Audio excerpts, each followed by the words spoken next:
Welcome, everyone. I'm Joanne Geer. I'm the Executive Director for the Westchester Biotech Project, and we want to welcome you to the Consortium on Translational Research in the Microbiome.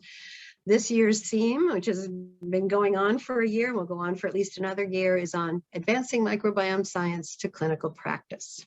Next slide, please. We're going to be hearing from the co-chairs of our program in a moment. Go on to the next slide, please. We're going to be hearing from Nasreen, Haque, and Adela, Bonoiu, some wonderful speakers.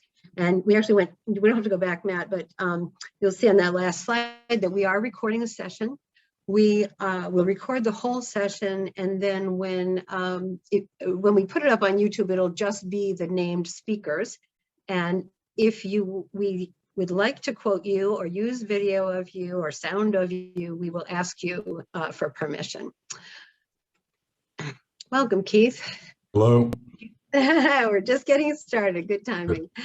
Would you please go on to the next slide, Matt? All right. We are able to do these programs because of some wonderful partnerships, and we are very interested in collaborating. Our organization is all about bringing together researchers, data scientists, and engineers. The Microbiome program is really part of our data analytics hub, which is launching this year. We also run a career consortium and a Blueprint 2030 program about the lab of the future. Would you go to the next slide? And I already just talked about those, so you can keep going. Thank you. I'm going to hand it over to Richard Theron, who's going to be our host for the rest of the program. There you go, Richard. Hello, everyone. Welcome to the Westchester Biotech CTRM.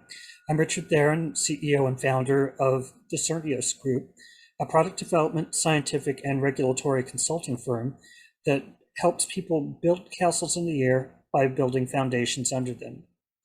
At this time, I'd like to introduce the co-founder and CEO, Dr. Keith Bastian of ILSA.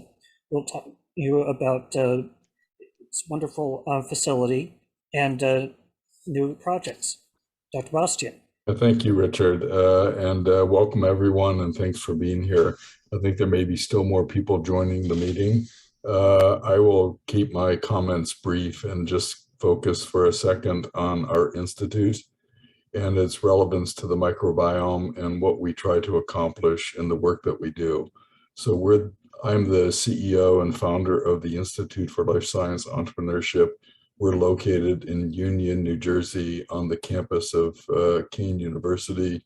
We're about 25 minutes from Manhattan and maybe 5 minutes from Newark Airport. So a great location, serving the Mid-Atlantic metro region. Our goal is to help entrepreneurs build companies and advance their technology, as well as building the entrepreneur ecosystem here in the region in the life sciences. And we do that by conducting our own research through collaborations with both academic and industry scientists in supporting research at other institutions in the region and around the world, and in starting companies with entrepreneurs so we can provide a wide variety of services a la carte or combined to get very early technology and an entrepreneur that may have very little experience in starting a company all the way to the point of a Series A financing. So we do this in a program called Launchpad. So how does that connect to microbiome? Well, the core expertise of our team is in drug discovery, and a good part of that team works in the antibiotic space and in the infectious disease space. And we have a large amount of expertise in microbiology activity and microbiome research. We work closely with the American Type Culture Collection to develop their microbiome tools that maybe some of you have used in your research, and are very deeply involved in microbial and bacterial genomics technology and approaches and building platforms. So as I said, we have our own research institute where we do microbiology research and provide not only business and strategic corporate development work, but we will collaborate with companies and do actual bench research in the microbiome space. And we will also, we have an incubator and we have a space that could be available for companies to set up shop or to do collaborative research in our own labs at the Institute. So we're very interested in microbiome, all the applications, particularly in the drug discovery space. And we see this consortium of scientists as a way to, in a very cooperative, forward-looking or forward-leaning translational way to advance through some of the issues involved in commercializing the technology. Given the broad interest in therapeutic relevance, there are huge opportunities here, and we just want to be a part of it. So that's the background of my brief comment here. Thank you, Richard. Thanks, Dr. Bastian.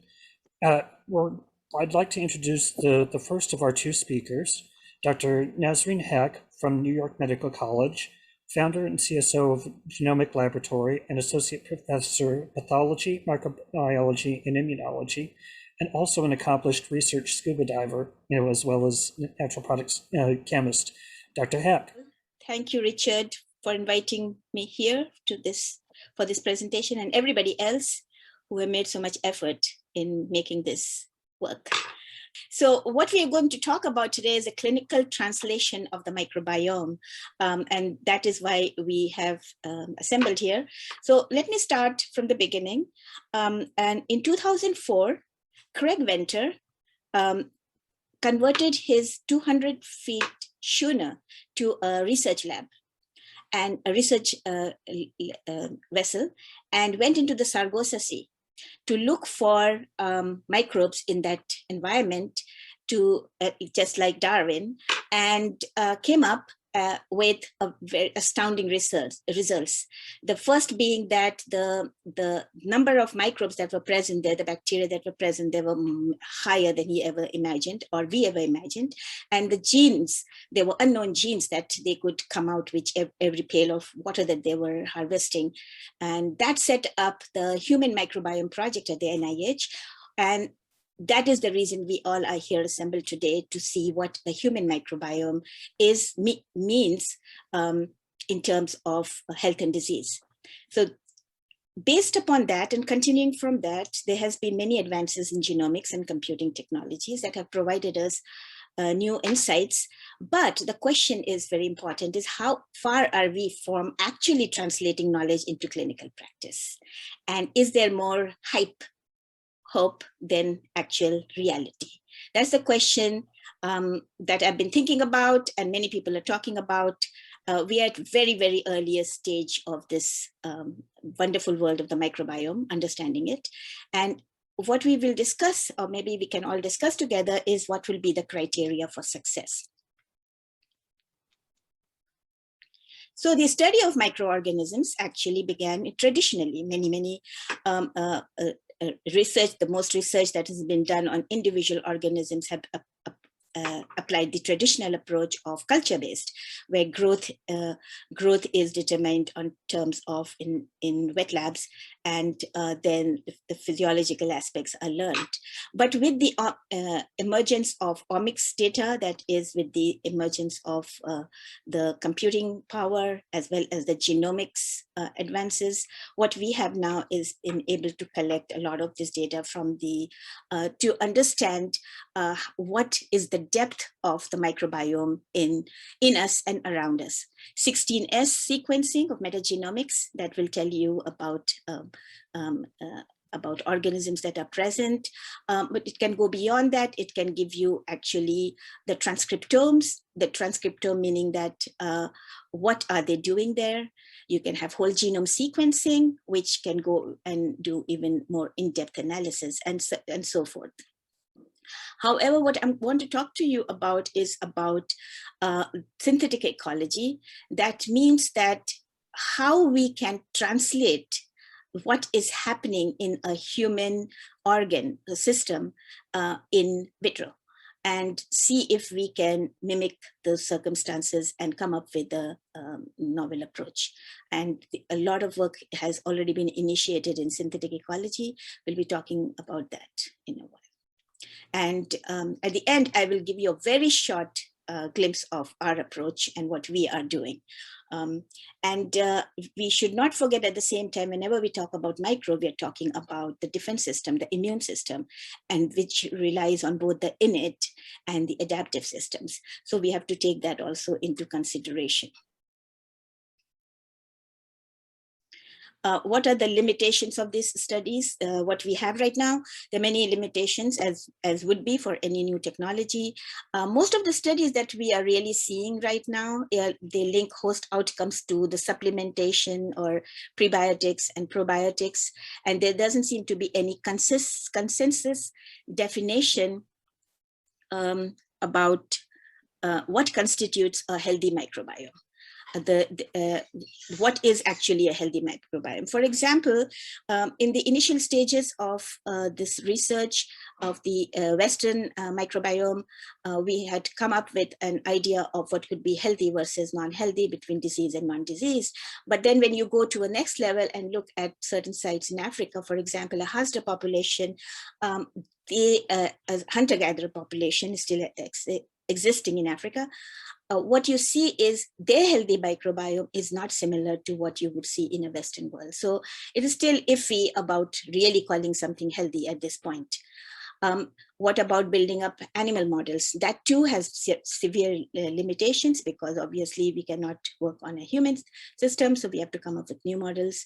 And what happens is there's still the deviation of microbiome from homeostasis in a disease condition, and what are the phenotype that will be reflected is not so much apparent just looking at the taxonomic level or the 16S metagenomic sequence that is going on right now.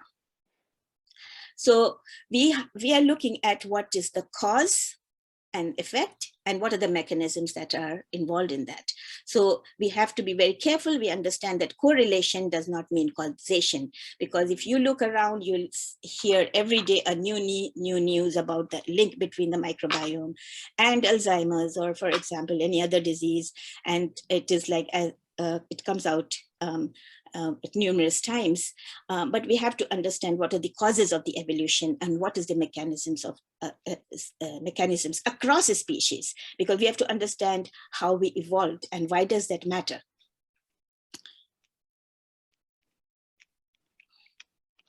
So I need to share this screen.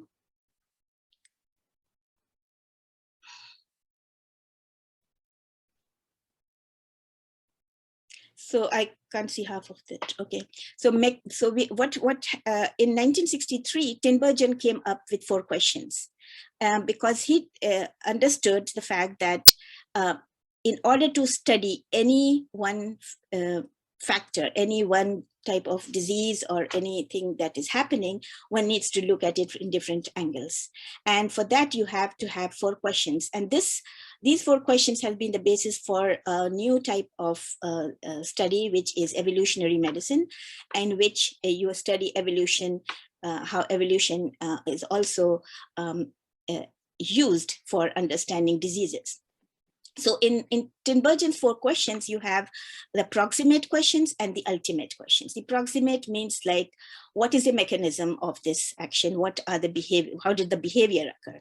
What stimuli triggered it? Or what processes respond to the stimuli to produce the behavior? Or you can look at the ontogeny. That means that how does an animal expression of the behavior change over the animal's lifetime? What is the life history of that organism? Is it learned? How does it develop over time? So these are the proximate analysis, but we have to go one step further. This is a lot of work has been done on this, and beautiful work, which really stands out. But however, we also have to understand what is the ultimate explanations of what happened. Why did a certain mechanism develop in a certain manner? What is its adaptive value? For example, how does this survival benefit the organism? how does it have a cost benefit, and things like that. And also you have to look at the evolutionary history, which is known as the phylogeny. How did the behavior evolve?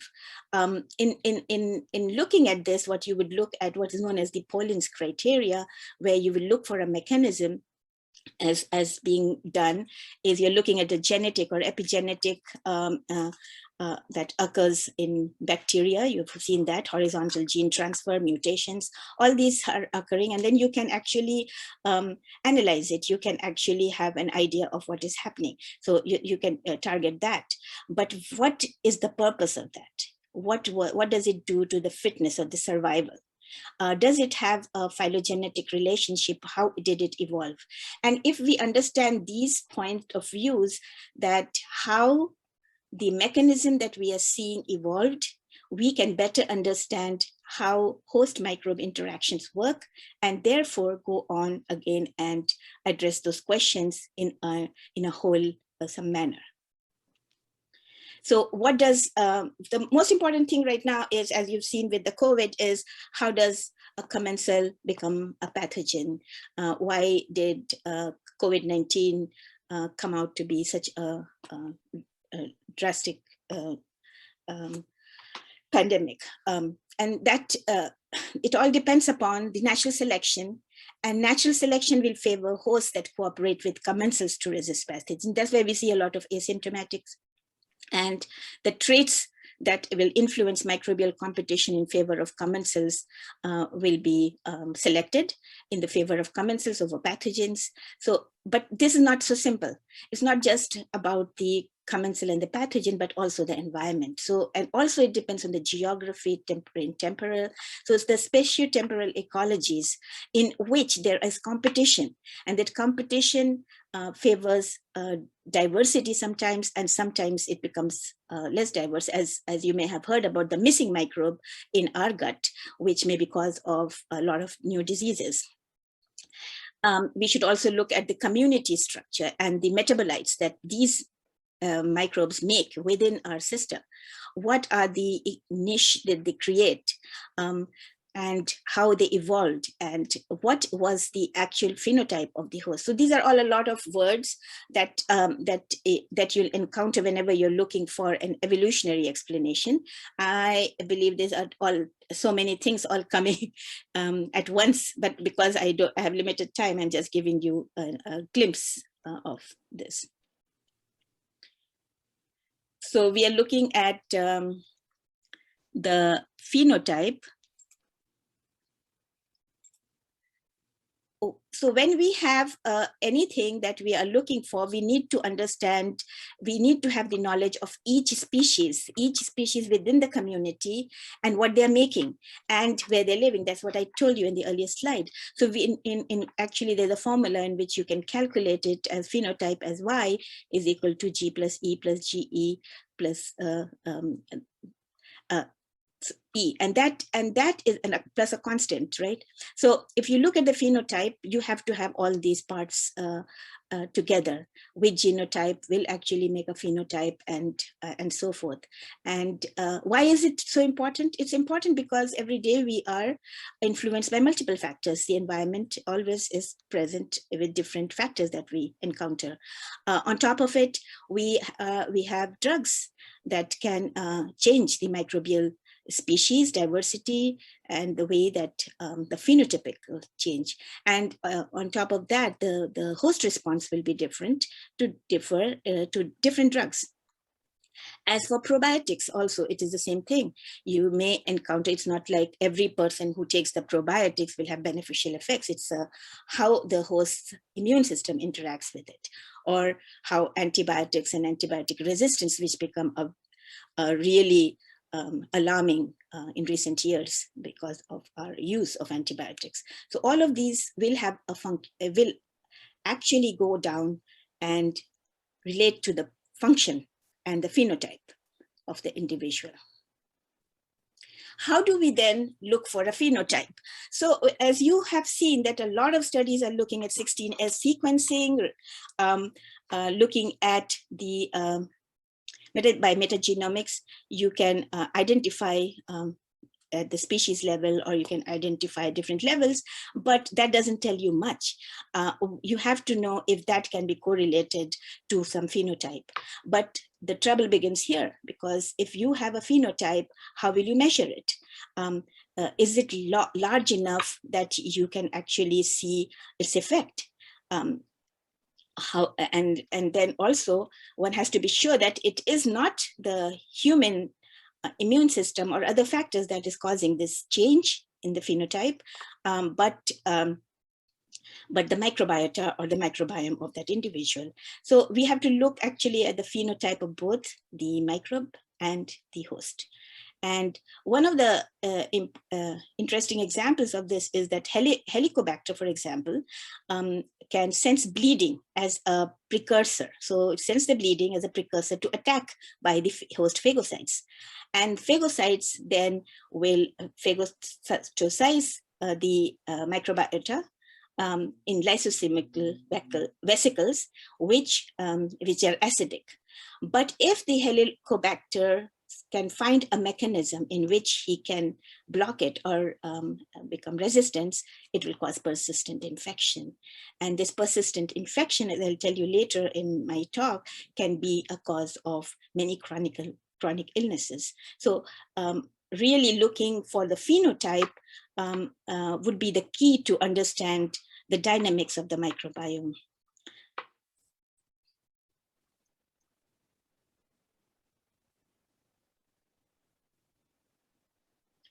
So one of the interesting examples that I saw in recent years, that the host response, how the host will respond will determine the microbial phenotypes. For example, the asymptomatic individuals display multifaceted traits, as you've seen also in the case of COVID. Super spreaders, for example. These super spreaders are in the COVID-19 that has been found, about 30 to 35% are asymptomatic. Of this, 20% are responsible for infection of 80% of the local population. And this is very interesting in the case that why does these phenotypic changes occur? Is it in the microbial phenotypes itself, and how is the host response to that determine the outcomes? Another example I can point out to you is in tuberculosis, where 90 to 95% of the infected human population is asymptomatic. So if we understand the asymptomatic zim of an individual, it will answer a lot of questions, and we can target that for therapy. One of the other interesting things of recent years related to the evolutionary mechanisms is phylosymbiosis, which is what is actually, who sees what and how does it respond. So a host is not just a host, but it has an evolutionary history. It has a life history of its own. And so most of the microbes that already infest human beings have a long co-evolutionary history. And so the phylosymbiosis hypothesis suggests that the microbial community relationship can recapitulate the phylogeny of the host. That means that they follow in the lines of the host that they infect, because they are host associated, community related. And the individual's microbial community will exhibit higher similarity to communities of the same host. So you wonder what happens when a particular microbial community cannot anchor to the host that it is used to, and then you have this spillover effect. As you have seen also, there are microbiome, one of the interesting results have come up from the microbiome transplant experiments, which they have done in insects, that demonstrate that reduced host performance of fitness occurs when the host microbiome mismatches. That means the phylogenetic relationship is different, or the history is different of a host to its microbe, then they will have a fitness problem.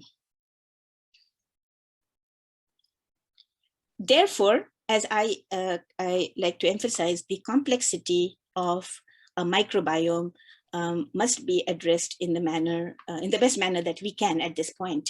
And for now, just taking some, most of the research work is is limited. Mostly it's limited because of funding, because of the cost.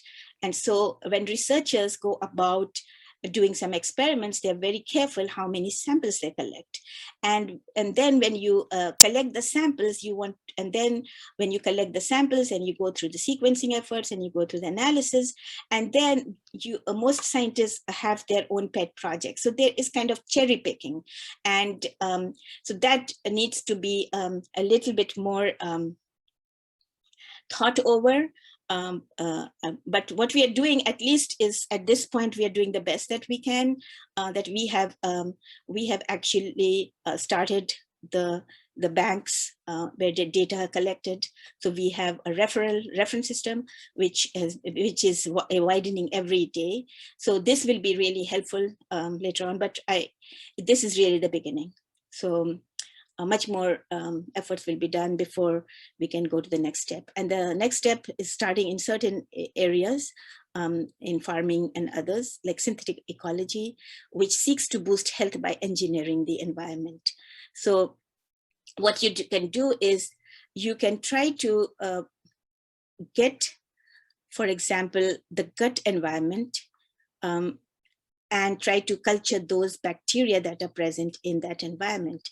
But as I said earlier, there's no animal system that will mimic to that extent the human environment. So you can do it synthetically, or you can try different meanings. So what they have started is that they have taken the gut microbiome and used as in synthetic ecology as a function, as model systems to further current understanding of the composition and see how stable it is and how the activities are taking place. So this is the best that can be done at this point. I have an example which I can show. So you can see that there is the gut synthetic microbiome, where you can see it is taken from there. You have to understand, in order to improve understanding of the applications, you have in vitro culture-based models. And there you can have and in that you can have confirmation or rejection of a hypothesis about that phenotype that can be generated. And moreover, one of the complexity of this is that it is an emergent property is found sometimes, and that is confounding because that you cannot predict at this point. It's very difficult. But if you had enough samples, enough synthetic microbiome, and you put it together and have a systemic way instead of working as individual scientists working together, that is the only way, in my opinion, to come up a formula, so as to say, about the gut microbiome, what it does and what is actually present in human. And that will take a long way. Apart from this, the other part that I'm not even going into is the mathematical models, the computing power that I think a lot of people in bioinformatics and such will be focusing on, and that forms the basis of what we understand. But not all basic sciences are very well fine-tuned to that, and most of the mathematical scientists are not fine-tuned to the biology. So there is again a difficulty in understanding the subject as such. So new areas of studies will be formed. But anyway, so these synthetic microbiome could allow us then to understand how the gut microbiome actually functions. So taking that into account and all that I have said, what I would like to present to you is our approach, where we hypothesize that the maintaining persistent infection at the site of injuries allow pathogens to harvest virulence factors, which maximize their fitness in changing environments. Now, what does that mean? It means that in atherosclerosis, cardiovascular disease is the #1 killer in the United States, and also it is across the globe. Even with COVID coming here, cardiovascular death is again the #1 killer. And on top of that, the complications of COVID infections are cardiovascular disease. So there's a lot of reason that cardiovascular disease importance everybody understands.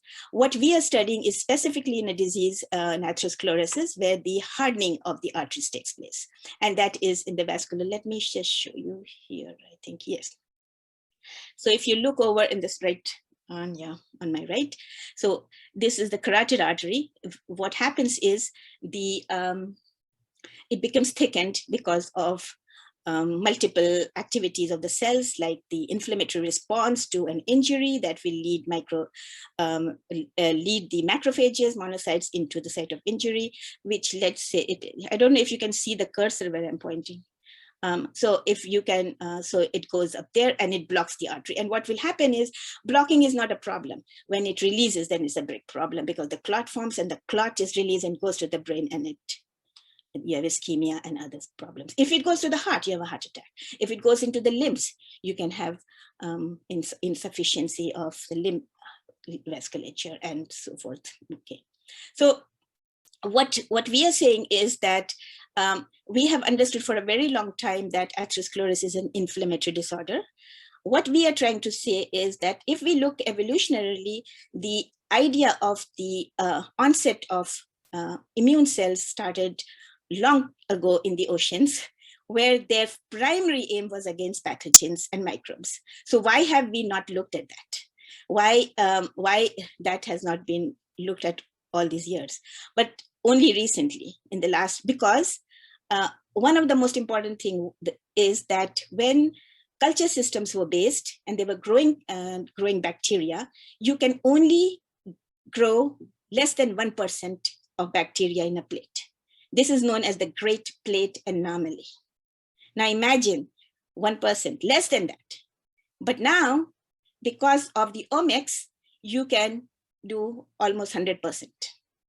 You can name the bacteria, but what we are finding with that naming is 50%, is even in our own studies every time, even then more than 50% are unknown. That's the black box. We don't know what that is, right? And we don't know the functions of that, obviously. So when we look at a microbiome and we looked at the 16S sequencing, we can just say, okay, these are present, but what are they doing? We don't know. Okay, so so what we are saying is that the atherosclerotic disease is because of a persistent infection that lives in you. It only gets rattled sort of when your immune system is under pressure for whatever reason, right? So if you can culture your microbiome, you can keep it quiet, you can definitely exercise, drink food, and all that really help. So that could be the cause. So so if you look on the other side of this slide, what has been found is that the role of TMAO, because certain bacteria that is found in the gut can break down the metabolite TMA to TMAO, and that is found in red meat. Right. So this study actually has been gone into clinical trial, and they have actually shown that this TMAO is a factor that is a microbial metabolite that causes atherosclerosis. Okay. So what we have done, so we have taken this atherosclerotic plaque, and the Westchester Medical Center surgery team, they have been very helpful, and they supply me the samples. This is what it actually looks like. They're huge. They're like really big. I didn't expect like in your arteries to be. It's not two size, but it is big. So what we did, the first experiment that we did was just to isolate this and see if some bacteria is growing. And we did some gram staining, and we found that we have gram positive stain. So we continued with the next step. And I have tried to put my whole work into one slide, and there's the paper references down, because I just wanted to point out to you, because this could take an hour, but just to say what is our approach, telling you about all that I have told you earlier. Right? We have applied all that to our research, and we are continue to apply to that. So of course, the first thing that we did, We cultured it, as I showed you. You could see that the microbes are present, but what are they? We don't know. So what we did a 16S, and the 16S metagenomic sequencing shows us all these different kinds of microbes that are present in different, this is in human atherosclerotic sample who have carotid endarterectomy. They're removing that plaque. So they just give that to me, right? So we worked on that and we look at this. Interestingly, we have also looked at the mummy microbiome from Egyptian samples to compare, which I'm not telling you here, just to show that what kind of microbiome do they have also to compare. And what we found was that we have a couple of them, but there's one that seems to be in every sample. These are SP1, 2, 3 are different bacteria that we grew. In the earlier slide, I showed you those colonies. We grew those in different culture systems. And we are seeing that all of these are, so these are all present, but what we found that they were Staphylococcus pasteuri. We had expected Staphylococcus aureus because it's found all over in our skin, but we did not, and that was Staphylococcus pasteuri. So the first thing that we did was we modulated, we did a model system of culture in which you could actually grow pasteuri and see if it's actually there. Right? So we were modulating it. So we did it in blood agar plates, a specific kind of plates that we modulated how much percent we changed certain things. And we were able to grow a number of them. And what you can see is an idea of all of these that we grew in colonies. So the next thing what we did was we took those, each sample, cultured it separately, and did a whole genome sequencing. So once you do a whole genome sequencing, you can actually look within the genome of that whole bacteria, what are the different percentage. And again, we established that they were all Staphylococcus pasteuri, but different, but they had the content of them. The whole genome sequence revealed that they had different antibiotic resistance gene, they have different bile product, they have different, so different, and all this is listed here. We did a data analysis in which we could come out with a function. So now what we have is, we know the identity, we know the possible functions. What is the next step is to do the transcriptome to see if they are actually making these things. But it is a big experiment. What are you going to, which bacteria you're going to do and how you're going to do that. But before we even thought of the transcriptome, we went to the next ahead. Again, what is the main player here? The immune cells. So what we did was we got macrophages, the immune cells, and what we did with that was 24 hours and 48 hours, we cultured it with the bacteria to see what the number, just to see their viability. And what you can see is that what was interesting was each of these bacteria that we got, and we interacted with the raw cells, that is the mouse immune cells, macrophages. You can see the rate of growth, the numbers differ. In some, they did not even allow them to grow. Now, what is happening? Remember I told you earlier about the bacteria entering a phagocyte and undergoing phagocytosis, within which they have vesicles, and these vesicles have acid that degraded. In our case, what we found that the ones that survived, the ones that were giving me more numbers, what we did another experiment to see if they survived. And what we found that after 24 to 48 hours, they actually survive inside the macrophages. So they are resistant to the acid. This is very interesting because now I'll tell you what happens in atherosclerosis. So if you look at this in the bottom here, in the center, what you see is this is a typical atherosclerotic plaque where there's an injury, and injury will, when injury to the plaque will attract monocyte macrophages to the vessel wall. So vessel wall, and once they come there, what happens is then they will enter, they will go across the endothelial barrier, and then across inside, they will recruit the smooth muscle cells to proliferate. And that proliferation and the formation of foam cells and all these different things that are here, the extracellular matrix, will start forming this bulb and block the artery. So our first question was, if these bacteria can grow, can they then, in atherosclerosis, so we have a system in which we could look at it to see if this bacteria can actually migrate. And we looked at that, and inside within the, we have a chamber in which you can look for migration assays. So we did the migration assay, and we have done one number of years, we have a different migratory factors, and we found that these macrophages that were carrying these bacteria could migrate, and they could migrate across the endothelium and across here. So that shows how these bacteria maybe under certain circumstances go in and cause that inflammation and disease. And on the right, you see a picture of different, what you see, this red color is, we use chemokine CCR8, which is involved in this migration. We have done a lot of work on this. We have identified this as the key receptor for lipoprotein-induced atherosclerosis. So we use it as our model system. And as you can see, the same bacteria that was confluent was also highly regulating the CCR8 receptor and going in there.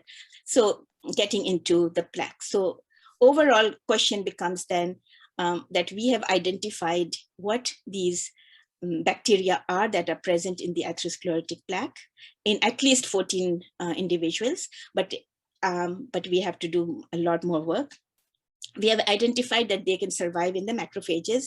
We have identified that they can migrate, and also that they can transmigrate across the endothelial barrier, and then they can induce the receptor CCR8, and so this whole migration can take place. There's a lot more that we have, but I just wanted to focus on this host microbe interactions.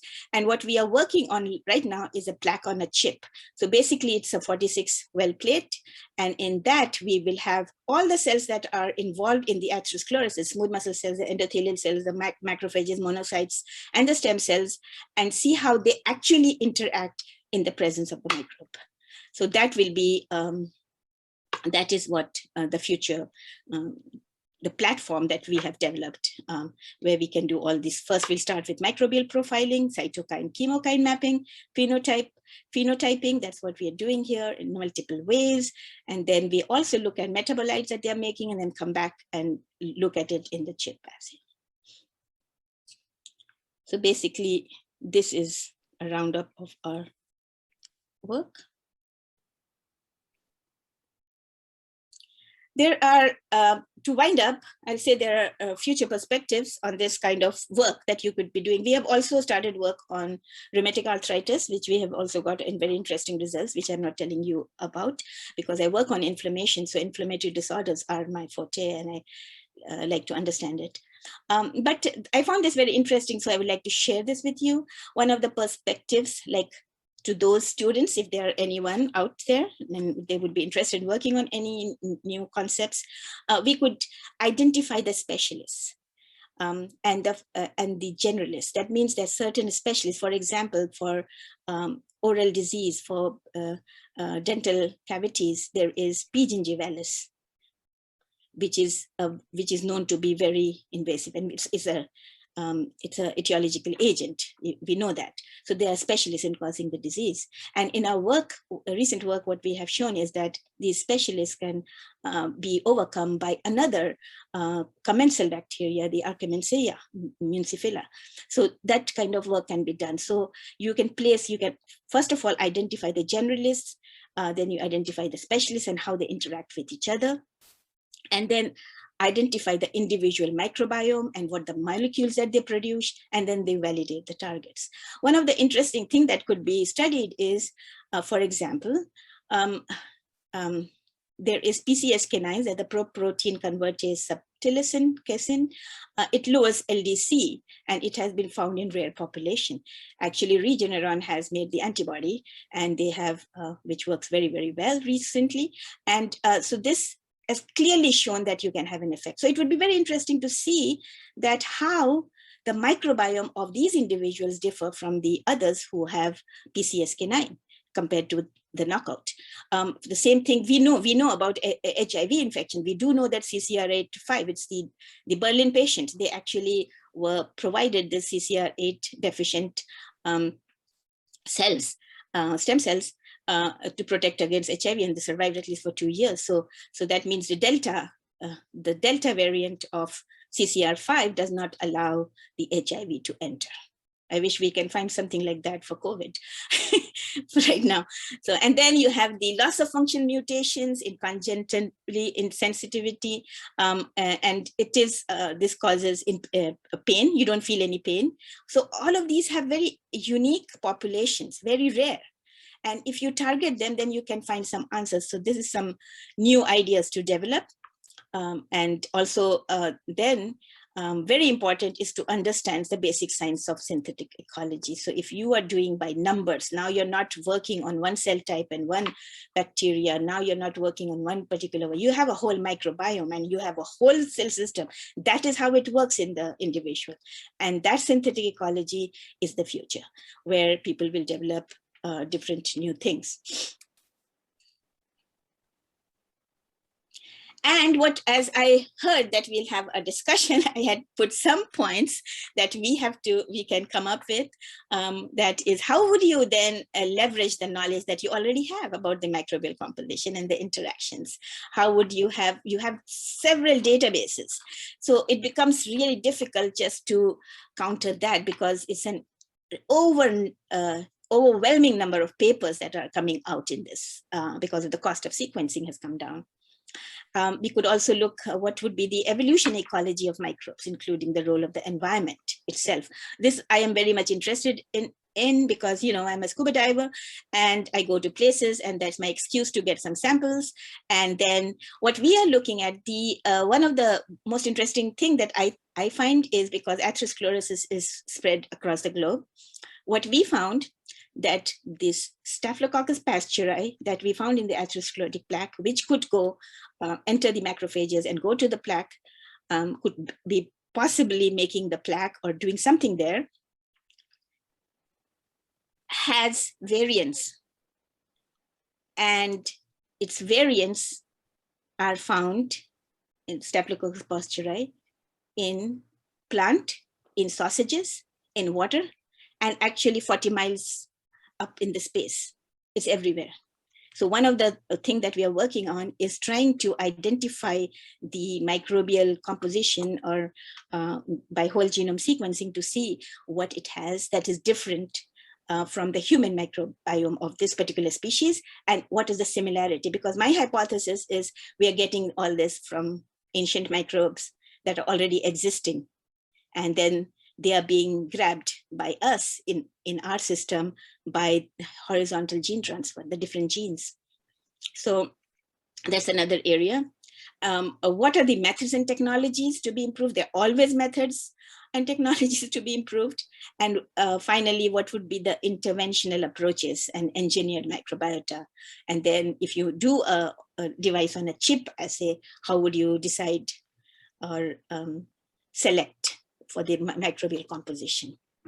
From which individual, how many?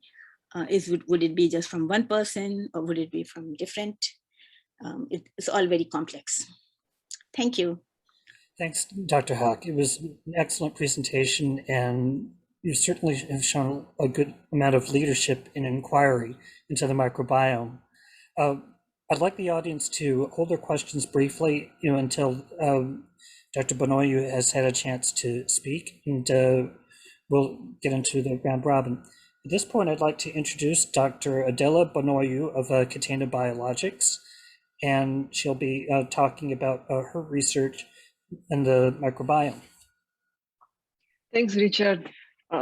Thanks, Nasreen, for your presentation. And I think I agree with a couple of points you made. And they're excellent points about how we culture microbes and how we know what is normal, healthy versus non-healthy. I think there are those great points. And I'm going to talk today about the cancer patient microbiota and the new opportunities for the biomarker industry. Actually, it's my subject tied to passion of mine, the microbiome and the biomarkers. And as we are today, they are not quite related. And I will, as we progress, I will tell you my story and maybe a little bit about what my company does and how trying one of my friends I realized there are not too many tools out there for patients which they have cancer. And I was actually surprised because I'm a big fan of microbiome. I'm a big fan of the immune system, and I read about it, and I have clients in the space, and it's also a passion of mine, and I always keep an eye on it. And when one of my friends, she told me she has breast cancer, I said, okay, there are lots of biomarkers. There are immune system biomarkers we can find. And as we progress, I will tell you about the problems we encounter. And I realized the system between what we know in research and literature and companies which are working on this space, somehow cancer field is another realm. And maybe I should start from what we should talk today. I think we should start with the importance of biomarker in cancer and how they evolve over time. How they start initially being only allocated to the tumor, and after that, how the paradigms has been shifted to the immune system. And after that, we're gonna address the oncobiome and the microbiome market. There is a market, how can we address? And now I'm going to also try to understand what is published in literature and what we know about changes in colorectal cancer and also in breast cancer. I combine those two because they are often the most in a way, 1 in 2 women, they will have breast cancer, and colorectal cancer, we have 50,000 people diagnosed every year. And that's a challenge for the system. And we need to understand through the perspective of microbiome. And are there any biomarkers opportunities in this industry? Like if we can connect microbiome and biomarker, can we connect them together? I will start with a little bit of, this slide is a little bit busy, but I just want to show you as an example. Alphasense is a company we collaborate, especially for our clients in a field of, we help our clients to go in front of investors, and Alphasense is an example of those companies which they use artificial intelligence to combine the existing information out there, because as you guessed, the biotech industry, the life science, it's vast, and it's if you invest in a company or you plan to look for investor, you need to match those things. And Alphasense has an amazing engine. It's fast and they're also friendly. And you can sign up with them for a free trial and just see if you can use it. This slide, I just did a quick search and I was looking for biomarkers in cancer. And if you see, those are the documents and the companies which are contain information in the biomarker space. And you can see initially the information out there in biomarker was reduced, but as we progress towards today has exploded, and the capital and the revenues, the capital market for biomarker it's a lot, especially company like Foundation Medicine invest a lot of money, and also lots of companies which are from the field of checkpoint inhibitory and immunotherapy. Those people, they have a big interest in order to understand there is any progress with their therapeutics. And a little bit about the biomarkers in cancer. And in a way, a biomarker needs to predict it's before the disease, during disease, and decision points for treatment. And you need to predict if, in a way, it's good to come early to understand how the patient is going to develop, which is stage, what are the right course in order you to be able to address this need at the beginning. And you have prediction markers, you have detection biomarker, you have diagnostic biomarkers, and all those things are more related with, in the past used to be everything related to the tumor, or everything the tumor has, after certain cells mutate inside of the tumor, they give a signature, and you can monitor and that signature, and you can see it's a tumor is present in your blood. in your body just by looking at the blood, or just you can look at a section of the tumor. But right now, I think we are in the second stage where we look at DNA biomarker.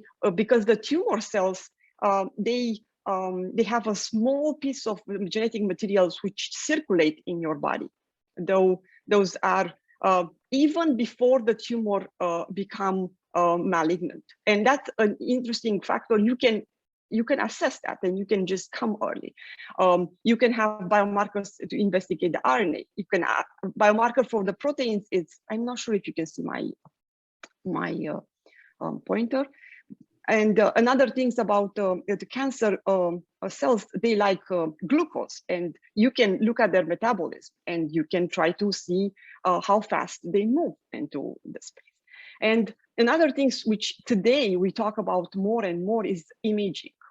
And the imaging side is more related with the immuno-oncology. And that is, you can see, like in the next slides, if you can, on the left side, you have inflamed cancer cells.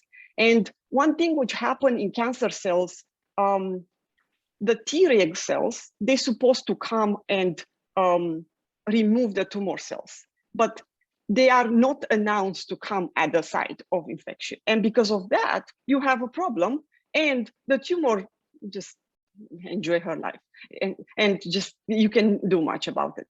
But with the advent of PD-L1, you block the APC cells by expressing and maintaining this local conflict. And after that, the Treg, they realize they can come and they do their duty. But in a way, you can see a tumor where you have effector like cells, or you have APC cells. It's a tumor which it's still active in a way, and the immunotherapy has not worked. And at that time, you will use it as a decision point, and you can change. And compare with a tumor where you see Tregs, you know the treatment, the PDL treatment, the blocking has worked, and you continue the treatment, but at least you have a glimpse inside what happened inside of the tumor. And this is like to understand a little bit about oncobiome. And we have the host and the microbiome. And together we try to understand those interactions. And my feeling is, if you want to understand how the oncobiome of a person which has cancer evolved, you need to take samples periodically. Before they have the surgery, after the surgery, before the chemotherapy, after the chemotherapy. And you do all those things in those steps just because you want to understand what has happened with the microbiome. And indeed, interaction between the bacteria and those metabolites, you can see in an expansion initially, there is a dysfunction, a dysbiosis. And next, the bacteria can destroy the lining of the gut, for example. And that after that, the adenoma is forming. And the adenoma will have a different signature. And that signature will change as the tumor grows. For example, I like Christmas trees. And Christmas trees with 16S RNA, it's even better. And you can see in Dr. Belkman lab in University of Minnesota, you can see the Christmas tree which they have created. In the left side, you have the microbiome from a tumor, colorectal cancer, and you can see a healthy individual, it's different because lymphocytes change. The red and blue, in a way, the diversity of the microbiome, it decreases. And that creates, in a way, a proliferation of the tumor and maintain. And they have gone in the study. I will put the papers in case you want to look at more details. We are a little bit short in time, and I will go to my next like microbiome, understanding the microbiome in cancer. And here, like Nasreen mentioned, interesting enough, the milk ducts, they are not free of bacteria. And I think that's a very interesting, for me, it was a surprise. first time when I read about it, because, you know, as a mom, you always fear mastitis. And when I heard actually we have a microbiome in those blood vessels, and interesting enough, there are lots of studies which they have. You can see the list, and I'm inserting the paper from what I took. You know, this image, and you can see here there is certain tumor which the microbiome changes from Staphylococcus to Enterobacteria, and others, they lose their abundance. And it's kind of interesting, the population change, and it's interesting to see, and it's very important to see the blood vessel population in the tumor, the microbiome, as well as far away from the tumor. I think all those things, they need to be combined together in a way and understand how this microbiome changes to the breast cancer. There is interesting, it's a change between the benign and malign. A benign cancer is the one who has not break the basal membrane and has been spread. And you can see as that happened, the bacteria diversity decreases, and you lose certain species. In a way, you almost lose like peacekeepers. And that when that happens, the cancer progresses, and that can happen from many reasons. For example, the cancer contain those metalloproteinase, which they degrade the basal membrane in cancer, and that's when that happened. Probably the diversity of the metabolites locally changes, and certain, I would call them maybe peacekeepers, and then bacterial field, they die. And others, they take over, and the tumor progresses. Immunotherapy, it's complicated, and I think it's forcing the microbiome industry to actually find adjuvants which they improve the outcome of CAR-T. And you can see here, I took from a news release what 4D Pharma it's doing, and they found a microbe which is specific for histone deacetylation, and finds a way to inhibit the proliferation of the pentonate, and that helps the CAR-T to be successful. And I think that's a very interesting approach, how microbiome can come in a help of the CAR-T. And here, I will spend a little bit of time to tell you a story about, at my company, we use visualization tools to help our clients to brainstorm projects at the science level, or at the, we collaborate with other people in the regulatory space or in other spaces, and try to understand this journey of their products. And I'm really excited, like you can tell, about Miro. And I said, okay, I'm gonna have my friend, and I'm gonna put all those information in a Miro board. And I tried to understand, when I start chatting with her, she had removed the tumor. Then my problem, I couldn't know what's her microbiome. I did some research, and I said, okay, let's detect the cat microbiome. I don't find my cursor anyway. On the left side at the top, let's look for some kits existent on the market and look at your microbiome. Unfortunately, in my mind, she already had the tumor removed. Then it was very late. We couldn't have any information about the microbiome in the tumor, or any other samples that they took away. We couldn't have information about that. And after that, I said, okay, let's look at the biomarker. Biomarkers are important. The immune system can tell us a story. Let's see. There are companies like Quanterix, and you have anti-inflammatory cytokines, and it's a bunch of them, IL-2, IL-12, and interferon gamma, TNF, and pro-inflammatory cytokines. And all those guys together, let's look how is your immune system in which point. And I could not be, we were not able to send a sample to Quanterix. It only was to certain people's, and it's a very closed system because they are not FDA approved. It was challenging. We didn't do that. And another things, in a way, in my map, if you see, if you are a cancer patient, I think it would be nice to be able to look into the microbiome. It would be nice to look into the biomarkers. it will be nice to change your diet and go to an anti-inflammatory diet. Look into some probiotics with caution. And you also need to look into the metabolic changes of the which are created by the tumor cells. And what happened with your bile, or what happened with the hormones, like in this case the estradiol, or what happened with the adipose tissue, because he's going to keep an inflammatory state, and this will all affect together. And I will spend a little bit, just a few more seconds, about are we ready to apply to microbiome as in a way a supplement, a probiotics, to see can you help? In my mind, it's an adjuvant. It's something which you can, I found this beautiful article where they had a couple of a cocktail of bacteria, and they combine them together, and they notice certain improvement in cancer patient treatment, for example. And are we there yet? I don't think so. I think it's still, there's so many pieces they need to come across. I let it open for discussion. My dream is to see a way to multiplex biomarker and monitor them during the progression of cancer. I am also interested in creating those statistical models and databases to make microbiome changes. And there are some, I'm going to put a company who does that in the references.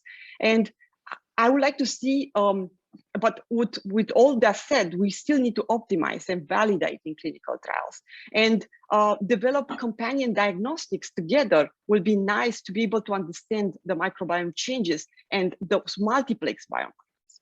And a little bit maybe about Catena Biologics. We help our clients to produce healthier outcome reports. We do product development. We help them with the product life cycle. We do market research reports, data. We help you to analyze your data. We actually have those capabilities now to use Miro as a mapping tool. And in case you are interested, just send me an email and we can chat more. Many times I also help my clients to maybe design it in home, and maybe we can guide. And I think that will be today for today. Well, this has been a wonderful presentation today, Nasreen and Adela. We certainly appreciate your perspectives and groundbreaking research. I'd like to thank our panelists for making a very thorough discussion.